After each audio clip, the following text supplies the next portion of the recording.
membahas seputar hasil pertandingan kemarin, evaluasi untuk tim Persib Bandung. Saya sudah bersama dengan pengamat sepak bola, Bung Supriyono Prima. Selamat malam, Bung Supri.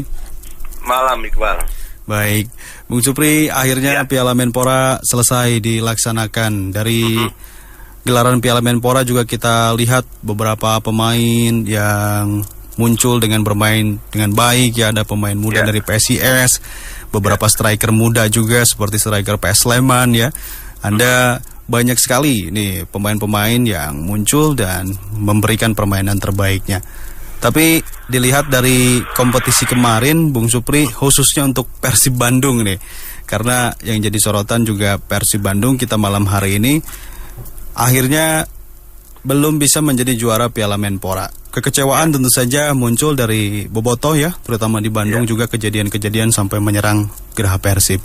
Apa nih Bung yang membuat Persib bermain di final seperti pertandingan kemarin nampaknya kurang maksimal nih Bung Supri? Iya, memang sangat disayangkan ya, apalagi mereka udah di partai puncak. Dan kebetulan saya dan tim yang lain sebagai tim TSG juga menyayangkan gitu, karena banyak kandidat sebenarnya yang masuk gitu kan. Kayak Fred, kemudian siapa Febri, ya kan, Dedi, kemudian Beckham itu kan itu sebenarnya udah masuk nominasi dari tim kami gitu. Tapi ya itulah sepak bola, karena yang sepak bola kan yang dibutuhkan adalah konsistensi ya. Ya kan? Ketika konsistensi itu memang sangat dibutuhkan, ya harusnya di partai puncak mereka sudah all out gitu. Tapi yang terjadi malah sebaliknya jauh dari ekspektasi gitu, ya kan. Beberapa kali di menit-menit awal jelas bahwa attackingnya Persija dengan pemain-pemain muda lebih efektif, ya kan. Kemudian 2 gol di awal tuh di leg pertama gitu. Terus kemudian di leg kedua dengan adanya kartu merah 1 dari Bayu memang agak sulit gitu. Cuman yang sangat disayangkan adalah kenapa di saat di leg kedua dengan kondisi udah di leg pertama kalah, kok malah defend, malah delay, malah zona marking gitu. Bukannya malah attacking. Dalam arti kata mau kalah 1 sama aja saya pikir gitu. Ya kan? Ini kan membuat masyarakat mungkin agak kecewa di situ ya gitu. Apalagi lawan yang dihadapi adalah ya semua orang udah tahu lah ya kan, bahwa intensitas ketika bertemu dengan Persija kan seperti itu ya kan. Ada sejarah, ada apa ya, harga diri mungkin ya, itu yang mungkin yang tidak bisa diterima oleh para bobotoh gitu. Tapi yang menarik buat saya adalah ini kan baru pramusim gitu. Intinya Rene Albert sudah tahu lah kelemahannya seperti apa di lini mana gitu. Tapi dari serangkaian Piala Menpora saya melihat memang lihat ketika Kim pindah ke PSS ya kan, double pivotnya nggak berjalan dengan baik ya kan. Peran si Dedi mungkin tidak tipikalnya tidak sama dengan Kim gitu. Kalau Kim kan memang box to box midfield ya, orang pertama yang memutus gitu kan. Kenapa saya bilang begitu?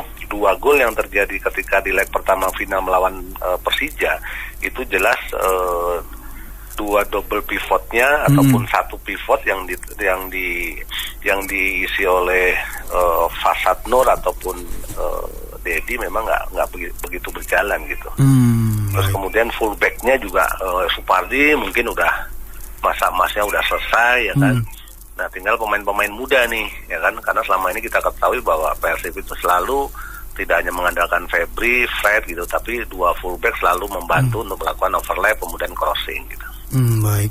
Nah, Bung Supri seperti disinggung juga tadi ya di strategi Rene Albert di leg kedua yang cenderung lebih menunggu kalau kita lihat ya. Apakah Anda juga mempertanyakan ini, Bung Supri? Tapi kalau dilihat kenapa Albert memilih bermain seperti itu gitu, Bung? Ada analisa tidak, Bung? Iya, kalau flashback ya di leg 1 jelas tertinggal 0-2, kemudian Nick selalu bermain untuk direct ke Wonder tanpa ada support dari second line gitu. Nah, situasi seperti itu kan harusnya diperbaiki, harus beberapa opsi lah, punya plan A, plan B seperti itu kan gitu.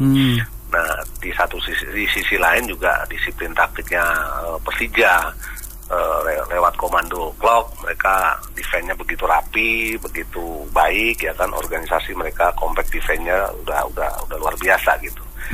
Nah untuk yang di leg kedua jelas bahwa sepertinya tidak ada motivasi antusias untuk memenangkan atau membalikan situasi gitu, ya kan.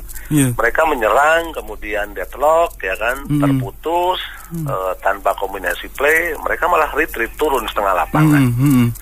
Ya situasi itu kan membuat Persija di atas angin dong, mereka ball position aja, orang secara kalkulasi hitung-hitungan dia udah unggul kan di leg pertama gitu. Nah kita sebagai tim TSG itu menunggu ada sesuatu yang menarik apa nih, taktikal apa nih yang akan dilakukan oleh Rene Albert kan itu, ya kan, dengan satu pemain harus keluar, kemudian di sisi lain mereka tertinggal gitu loh, ya kan. Harusnya harus ada attacking yang frontal gitu kan, memainkan 3 striker mungkin, atau lebih attacking lagi. Ya ini kan tidak ada, cuman mengganti Wonder kemudian memasukkan Ferdinand, walaupun Ferdinand mampu cetak gol. Saya pikir sedikitnya agak terlambat ya. Iya. Baik.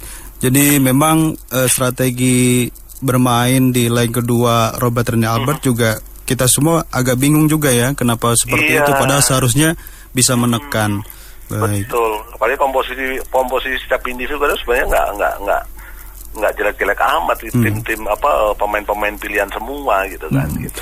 Apakah ini juga Bung Supri karena Bayu Fikri di babak pertama sudah dapat kartu merah mungkin begitu Bung? Jadi ya justru itu kan ada 2 pekerjaan tuh, ya kan. Satu pekerjaannya adalah harus bisa membalikan situasi, ya kan. Yang kedua Persib dihadapkan pada bisa bermain 10 pemain. Iya kan. Nah otomatis dengan 10 pemain secara logika hitung-hitungan mungkin kan kita kurang satu gitu kan. Tapi dituntut untuk lebih produktif, untuk bisa membalikan situasi, untuk bisa menyamakan kedudukan, minimal leading dulu lah, leading 1, cetak gol 1. Kemungkinan pasti ceritanya akan berbeda ketika Persib mampu mencetak gol di menit-menit awal, maksudnya di 45 menit babak pertama lah gitu. Baik. Apalagi skor di leg pertama juga nampaknya sangat disayangkan ya, gol cepat dari Persija karena 2 pemain di posisi gelandang, Deddy Kusnandar dan Parsyad Nur banyak kecolongan. Nah, untuk pemain-pemain yang setelah Kim Jepri tidak ada kan sekarang ada Parsyad Nur. Menurut Anda bagaimana nih pemain yang satu ini Bung Supri? Kita banyak ngobrol, kan tim TSG itu kan ada saya, ada Om Dano, ada senior-senior lah, ada Coach Mundari, ada Yayan Tumena gitu. Memang sangat disayangkan gitu kontribusi Farsad Nur selama di Piala Menpora itu memang belum sesuai dengan harapan. Maksudnya kualitasnya ya nggak beda-beda jauh lah dengan Dedi lah, gitu kan, dengan pemain lokal lah gitu loh. Cuman disayangkan, saya pikir ini harus menjadi evaluasi manajemen ya. Mudah-mudahan belum dikontrak ya kan panjang, jadi masih bisa dievaluasi untuk Liga 1 nanti gitu. Baik. Jadi ini kita melihat memang performanya belum begitu memberikan kontribusi, belum sesuai kebutuhan ya kalau saya bilang ya, belum sesuai kebutuhan ya, karena untuk seorang midfield, apalagi dia kan notabene captain ya di negaranya ya, harusnya kan ada sisi leadership, kemudian bola-bola kipasnya, umpan-umpan yang benar-benar mematikan itu di between line itu pun harus banyak muncul gitu, play apa segala macam. Nah, ini kami belum melihat gitu. Kami tidak melihat sama sekali kontribusinya gitu. Baik, pendengar PR masih bersama dengan Bung Supri yang juga anggota dari tim TSG ya, Technical Study Group dalam Piala Menpora kemarin. Bung Supri, mungkin kesimpulan dari tim Technical Study Group TSG untuk Piala Menpora ini apa nih Bung? Fakta-fakta yang menarik dalam kompetisi Piala Menpora kemarin Bung? Ya alhamdulillah sih, ya alhamdulillah dari penyelenggaraan sukses, semuanya bisa terakomodir semua, baik itu pemain-pemain muda kita bisa lihat dari PSIS muncul ya kan, kemudian PSM dengan pemain-pemain lokal juga masih bisa masuk di 4 besar, ya. Intinya para pemain kita harus lebih siap lah, harus lebih siap. Karena ke depan kompetisi akan lebih berat lagi, ya kan, terutama untuk memaintain dirinya, baik itu stamina, apalagi di situasi pandemi ini ya, ya mereka harus pinter-pinter lah. Karena ketika perform mereka bagus, ya pintu masuk untuk tim nasional pasti akan lebar gitu kan, gitu. Nah bagi para bobotoh ya terima kasih sudah nonton di rumah, tetap respect, kemudian juga jaga sepak bola Indonesia. Mudah-mudahan dengan gelaran Piala Menpora ini ya Liga 1 bisa digulir secepatnya nanti di bulan Juli gitu. Amin, amin, baik. Ini kita juga sangat terhibur ya dengan adanya Piala Menpora, maka sebaiknya dan semestinya harus bisa menjaga sikap juga ya, terutama para supporter. Baik. Kita jaga sepak bola Indonesia. Betul. Karena cuman kita, cuman orang Indonesia yang bisa menjaga gitu kan. Betul. Baik, Bung Supri, terima kasih banyak Bung. Nanti kita lanjutkan kembali dengan perbincangan seputar Liga 1 nanti yang akan berlangsung, mudah-mudahan. Amin. Insyaallah. Hatur nuhun, sehat selalu Bung Supri. Assalamualaikum warahmatullahi wabarakatuh. Demikian pendengar PR, tim TSG, Tactical Study Group, Piala Menpora, pengamat sepak bola nasional, Bung Supriyono Primavera, pendengar. Ya, sama seperti kita semua ya, nampaknya Bung Supri pun melihat hal yang sama di leg kedua Persib Persija. Kenapa ini Persib bermain menunggu? Ternyata cukup membingungkan juga strategi yang dilakukan oleh Coach Rene Albert, begitu. Padahal setelah tertinggal semestinya Persib bisa menekan agar bisa meraih gol begitu ya untuk mengejar Persija.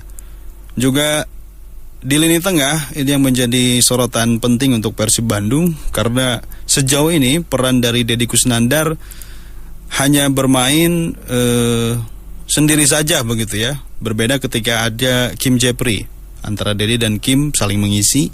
Sementara untuk saat ini nampaknya posisi Kim yang digantikan oleh Parsyad Nur itu belum cukup tepat untuk Persib Bandung. Ini mudah-mudahan bisa jadi evaluasi ke depannya untuk Persib menghadapi Liga 1 nanti, dan pesan untuk seluruh pecinta sepak bola di Indonesia agar bisa menjaga sepak bola Indonesia ini.